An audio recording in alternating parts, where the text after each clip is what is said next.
ayah dan bunda kita.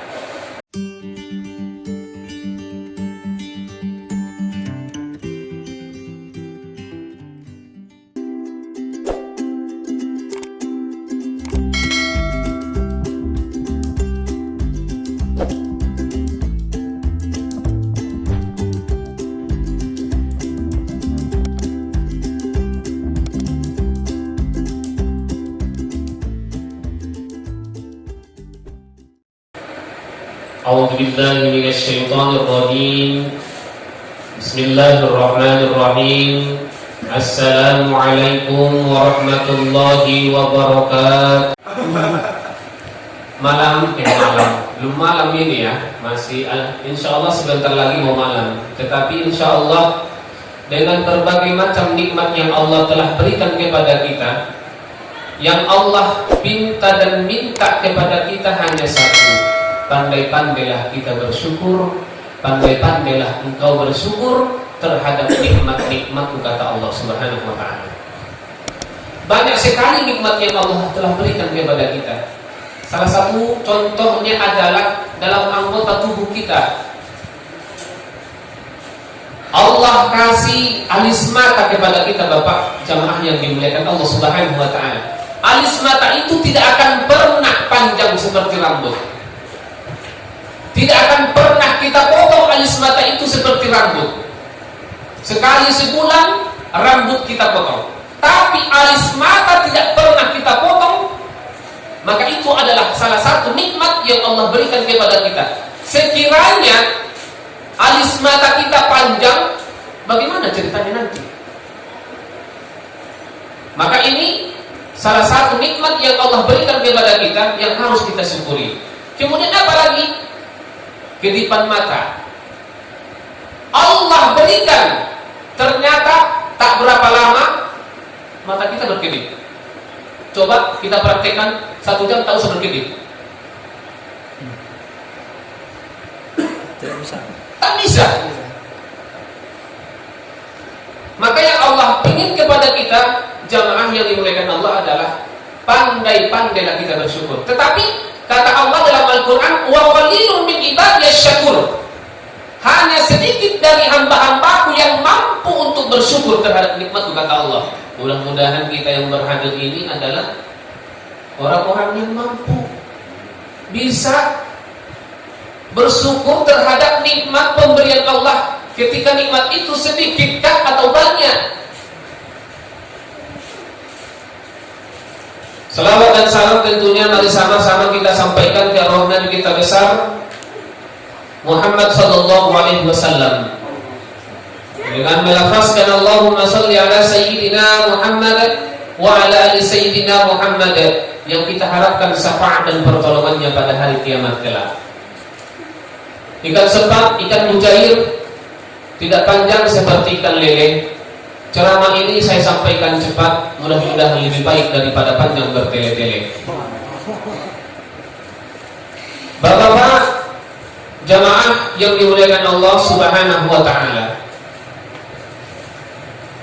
pada kesempatan yang mulia ini saya ingin menyampaikan ada beberapa nasihat dari seorang imam yang masyhur. Salah satu buku karangan beliau yang menjadikan referensi sampai sekarang adalah Ihya Ulumuddin. Masih dibaca dan dibaca oleh beberapa banyak manusia yang ada di muka bumi ini, yaitu Imam Al-Ghazali. Nama lengkap beliau adalah Abu Hamid Muhammad bin Muhammad Al-Ghazali At-Tusi Asy-Syafi'i. Pesan beliau yang pertama kepada kita, Bapak Ibu, Bapak jemaah yang dimuliakan Allah Subhanahu wa ta'ala. Ini ketika beliau bersama murid-muridnya. Wahai murid-muridku, saya akan bertanya kepada kalian. Pertanyaan yang pertama adalah, apa yang paling dekat dengan kita? Apa yang paling dekat dengan kita, jamaah yang dimuliakan Allah Subhanahu wa ta'ala? Maka murid-murid ini jawab, semua kita, ayah dan bunda kita. Iya betul. Yang paling dekat dengan kita adalah ayah, ibu, famili, saudara. Ternyata jawaban itu bukan itu yang dimaksud oleh Imam Al-Ghazali. Ternyata yang dimaksud oleh Imam Al-Ghazali adalah yang paling dekat dengan kita adalah kematian. Yang paling dekat dengan kita adalah kematian. Maka ada 3 rahasia kematian ini jemaah yang dimuliakan Allah. Yang pertama adalah rahasia waktu. Tak ada satupun manusia di dunia ini yang tahu waktu kapan dia mati. Jam berapa ia mati? Tak ada yang tahu. Jam 8 malam kah? Jam 1 malam kah? Tak ada yang tahu kapan dia akan mati. Ini yang pertama. Rahasia yang kedua adalah rahasia tempat. Di mana seseorang itu mati, tempatnya tak tahu. Makanya ada yang matinya di rumah sakit, ada yang matinya di kapal selam, ada yang matinya di rumahnya sendiri. Tapi yang paling elok adalah ketika seseorang mati di dalam masjid, setelah beliau atau pas ketika dia melaksanakan sujud kepada Allah Subhanahu wa ta'ala. Rahasia yang ketiga adalah rahasia cara. Bagaimana seseorang mati? Maka doa kita apa kepada Allah? Ya Allah, matikan saya dalam keadaan husnul khatimah. Tapi jangan matikan saya dalam keadaan su'ul khatimah. Makanya kita temukan jamaah yang dimuliakan Allah, ada matinya dalam keadaan sujud kepada Allah. Ketika disentuh, ternyata sudah jatuh. Ada yang matinya ketika adzan, tak sempat lagi dia melafazkan hayya 'alas shalah. Ketika dia melafazkan asyhadu anna Muhammadar Rasulullah, ketika sudah mau masuk kepada kalimat hayya 'alas shalah, ternyata hayat sholatnya tak mampu lagi ucapkan, ia tersungkur dan jatuh, sehingga reaksi dari kawan-kawannya pada saat itu, oh ternyata beliau sudah tiada. Maka oleh sebab yang 3 ini, rahasia waktu, rahasia tempat, rahasia cara dalam kematian ini. Maka oleh sebab itu, jangan lagi kita pernah menunda-nunda untuk bertaubat kepada Allah. Jangan lagi kita pernah menunda-nunda untuk berbuat amal soleh. Jangan lagi kita berbuat maksiat kepada Allah Subhanahu wa ta'ala. Jangan lagi kita pernah menyakiti hati orang yang kita cintai, terkhususnya adalah ayah dan bunda kita. Makanya ini yang pertama. Yang paling dekat, kata Imam Al-Ghazali, dengan kita adalah kematian. Kemudian setelah itu, pertanyaan yang kedua adalah apa yang paling jauh? Ternyata yang paling jauh itu, kata murid-muridnya Imam Al-Ghazali, kota Makkah. Iyalah, jauhlah dari Indonesia kota Makkah. Ternyata yang paling jauh itu maksud dari Imam Al-Ghazali bukan itu. Ternyata yang paling jauh, kata Imam Al-Ghazali, adalah masa lalu. Masa lalu kita di sini, Buya, Ustaz Bangsa Muti, Ustaz Jubriaman, Ustaz Azhar, berbeda-beda masa lalunya. Tak ada yang sama. Ada yang masa lalunya penuh dengan perjuangan, ada masa lalunya penuh dengan pengorbanan yang sangat luar biasa, sehingga ia menjadi manusia. Maka jadikanlah masa lalu itu sebagai pembelajaran yang sangat berharga kepada kita. Masa lalu saya sungguh luar biasa. Ustaz Ali Sadikin barangkali masa lalunya sungguh luar biasa. Masa lalu itu tidak akan pernah kita ulang lagi. Anak-anak kita dulu bagaimana masa lalunya? Tentu kita berbeda-beda, jamaah yang dimuliakan Allah Subhanahu wa ta'ala. Kemudian yang ketiga adalah, kata Imam Al-Ghazali, apa yang paling besar?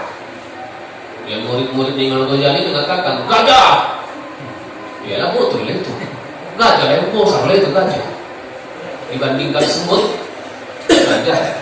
Ternyata jawaban murid-muridnya bukan itu yang dimaksud oleh Imam Al-Ghazali. Ternyata yang besar itu adalah hawa nafsu. Ada hawa nafsu menghantarkan diri kita ke surganya Allah. Tapi ingat, ada juga hawa nafsu ini menghantarkan kita ke nerakanya Allah. Maka berhati-hatilah dengan hawa nafsu. Ya. Kemudian selanjutnya yang keempat, jamaah yang dimuliakan Allah Subhanahu wa taala adalah apa yang paling ringan? Apa yang paling ringan? Kapas. Kata murid-muridnya Imam Al-Ghazali, kapas. Ya kapas, benar ringan lah kapas. Tapi ternyata bukan itu.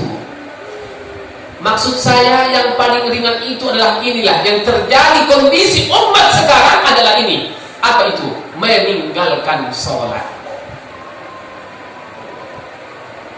Tidak usah jauh, kita sendiri. Bagaimana dengan sholat kita? Sholat subuh kita. Subuh kesiangan, zuhur kerepotan, asar kecapean, maghrib di perjalanan, isya ketiduran. Alpa saja. Yang lebih parah di bulan suci Ramadan ini mantap. Subuh maraton, lewat masjid itu Pak. Bahkan ada atau maraton, habis sahur tunggu sebentar. Udah kakek-kakek, nenek-nenek. Tapi yang lebih banyak dominannya adalah pemuda. Ini yang kita lihat.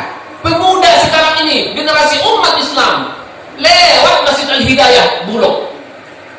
Saya sering masjid di situ sholat. Sudah ada dikumandang Allahu Akbar, Allahu Akbar dari Masjid Al-Hidayah. Lewat mereka. Zuhur ke salon. Ini biasanya mau lebaran banget ke salon nih. Beberapa hari lagi lebaran insyaallah. Yang kumisnya belum rapi dirapikan, yang rambutnya ini pun nanti bisa lihat nanti dia apa ini nanti. Yang rambutnya belum cantik dipercantik nanti ke salon. Tiba-tiba ada dikumandangkan, udah lanjut katanya sama tukang pangkas tuh. Kemudian apa? Asal main badminton. Kalau di bulan suci Ramadan enggaklah, main catur banyak. Tuh, arah ke padang pasir, masya Allah. Nah itu. Maghrib,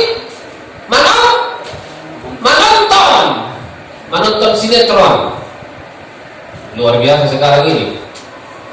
Apalagi ada sekarang ikatan judul filmnya Ikatan Sajadah atau Ikatan Cinta apa ya? Ikatan Cinta lah, macam-macam lah sekarang. Itu udah kita tonton. Kemudian Isa main handphone di kuburan, di smackdown. Apalagi di kuburan dekat ini kan, nggak tahu kita siapa yang smackdown di situ. Maka kalau kita tak mau smackdown, maka perbaiki sholat kita. Ya. Sepohon kayu daunnya rimbun, lebat bunganya serta buahnya. Walaupun hidup 1000 tahun, kalau tak sembahyang apa gunanya? Ya. Untuk apa umur kita panjang tapi tak pernah sholat? Maka kata Imam Al-Ghazali, yang paling ringan di dunia adalah meninggalkan sholat. Maka Bapak jamaah yang dimuliakan Allah, kita perbaiki lagi kualitas sholat kita.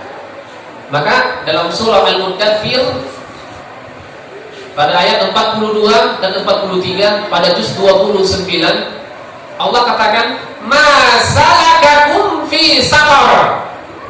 Apa yang menyebabkan kami dimasukkan ke dalam neraka saqar? Ini kita yang bertanya kepada Allah. Ya Allah, kenapa kami bisa dimasukkan ke dalam neraka saqar? Qalu lam naku minal musallin. Mereka berkata, karena kami enggan untuk melaksanakan sholat. Maka sesibuk apapun kita pada prinsipnya, maka ketika sudah waktu sholat, maka tinggalkan sebentar untuk mengerjakan sholat. Apalagi di kampus kita ini, ya, yang saya tahu mungkin beberapa mahasiswa belum aktif untuk melaksanakan sholat. Maka bagaimana caranya kita pendekatan kepada anak-anak kita, mahasiswa-mahasiswa yang ada? Maka kita ajak mereka untuk melaksanakan sholat. Maka tentu di kampus kita ini masih ada yang perlu kita benahi, baik itu ajang siapa nanti, ya itu perlu. Maka mulai untuk tahun ajaran baru nanti insya Allah, yang perlu kita diperbaiki untuk lebih baik lagi. Apalagi di sini namanya kampus, kalau tak ada adzan, tak ada sholat, nah tak barokah. Untuk apa? Maka fondasi utama kita tentunya adalah sholat. Maka kerjakanlah sholat itu dalam kondisi apapun. Bahkan seorang laki-laki ketika ia sakit pun, ketika seorang laki-laki yang sakit pun tetap diwajibkan sholat. Tidak bisa berdiri, duduk. Tak bisa duduk, berbaring. Tak bisa berbaring, isyarat. Tak bisa isyarat, hah? Ya, tak bisa berkedip lagi, tak bisa apa, udah Allah Ta'ala alam bih, ya. Beryasin atau innalillahi wa inna ilaihi raji'un gitu, bertobat. Artinya adalah, maka inilah nanti yang akan pertama dihitung dan dihisab oleh Allah kepada kita. Sholat. Maka jangan tinggalkan. Apapun ceritanya, jangan pernah kita meninggalkan sholat ini, jamaah yang dimuliakan Allah Subhanahu Wa Taala. Dan ini adalah teguran dan ini motivasi juga kepada saya pribadi. Kadang-kadang betul Bapak jamaah yang dimuliakan Allah. Kadang-kadang belum selesai, sedikit lagi, mendoros lagi, 3 batang lagi, nantilah. Akhirnya apa? Datang setan. Tinggal lagi itu ya tuh, buahnya itu. Apa namanya itu? Naikkan negeri udah pasang di masjid sudah. La ilaha illallah. Belum lagi mengumpulkan buahnya, sehingga dengan buah tadi kita tinggalkan sholat. Kadang-kadang tak sholat berjamaah. Bagaimana kisah seorang Sa'ban? Sungguh luar biasa. Kalau diceritakan lagi kisah Sa'ban, masya Allah, mungkin sampai isya kita di sini. Selanjutnya Bapak Ibu yang dimuliakan Allah Subhanahu wa Ta'ala. Bapak Ibu, ada ibu di sini. Rupanya tak ada ibunya. Oh, di sana ya. Bapak jamaah yang dimuliakan Allah Subhanahu wa Ta'ala, yang paling berat kata Imam Al-Ghazali ternyata adalah amanah. Kita sebagai orang tua, tentu Allah memberikan amanah kepada kita berupa anak. Maka perhatikan anak kita, anak-anak kita. Anak-anak sekarang ini pandai joget, pandai nyanyi, pandai TikTok, tapi tak pandai baca Al-Quran. Rugi. Anak-anak sekarang pandai IPA, pandai sains teknologi, tapi tak pandai baca Quran. Rugi. Pandai kita berkata-kata, pandai kita berpolitik, tapi tak pandai baca Quran. Rugi. Rugi Bapak, rugi di dunia dan rugi di akhirat. Maka Allah titipkan amanah kepada kita berupa anak. Maka perhatikan anak ini. Tidak anak-anak saja, tentu sumber dari anak siapa? Omaknya. Perhatikan juga sekarang oma-oma, masya Allah, oma-oma istri-istri kita yang belum punya istri, sabar. Maka jawaban tulham. Kalau sengaja sudah, tapi ini belum. Habis hari raya insya Allah, amin. Yang paling berat itu amanah. Tidak usah jauh, tidak usah di sebuah negara. Tetap kita ada. artinya adalah rumah tangga, ada anak, ada istri. Apakah kita sudah memenuhi amanah yang Allah berikan kepada kita, kepada hak-hak mereka contohnya? Kemudian Bapak jamaah yang dimuliakan Allah Subhanahu wa taala, yang terakhir adalah apa yang paling tajam di dunia? Ternyata kata anak-anak itu pisau silet. Ya lah, pisau silet tajam lah. Ternyata kata Imam Al-Ghazali yang paling tajam di dunia adalah lidah, lisan, mulut. Ada mulut berbicara, iya, tetapi berbicara yang positif, yang sifatnya membangun, ia gunakan mulut ini, bisa-bisa mulut itulah yang menghantarkan dia ke surga Allah Subhanahu wa taala. Tapi ada mulut yang menghantarkan seseorang ke nerakanya Allah disebabkan apa? Menggibahlah, menggunjinglah, macam-macam.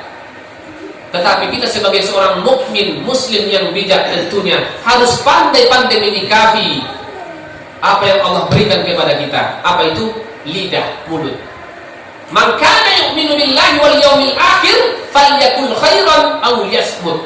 Barang siapa yang beriman kepada Allah, barang siapa yang beriman kepada hari akhir, falyakul khairan, berkatalah ia yang baik atau ia diam.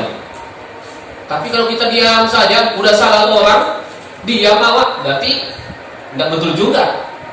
Tapi mulut kita ini fungsinya untuk berbicara, tentu adalah berbicara yang bermanfaat kepada orang, kepada diri kita, kepada siapapun. Jamaah yang dimuliakan Allah Subhanahu wa taala. Inilah tadi beberapa pesan-pesan, nasihat-nasihat dari seorang imam yang masyhur, Imam Al-Ghazali. Nama lengkap beliau tadi adalah siapa? Jawaban? Imam Al-Ghazali. Nama lengkapnya tadi siapa? Kalau tahu, saya kasih dia. Tapi kalau tak tahu, kasih Ustaz hadiah. Nama lengkap dari Imam Al-Ghazali adalah Abu Hamid Muhammad bin Muhammad Al-Ghazali At-Tusi Asy-Syafi'i. Panjang, enggak apa-apa. Nah, itulah.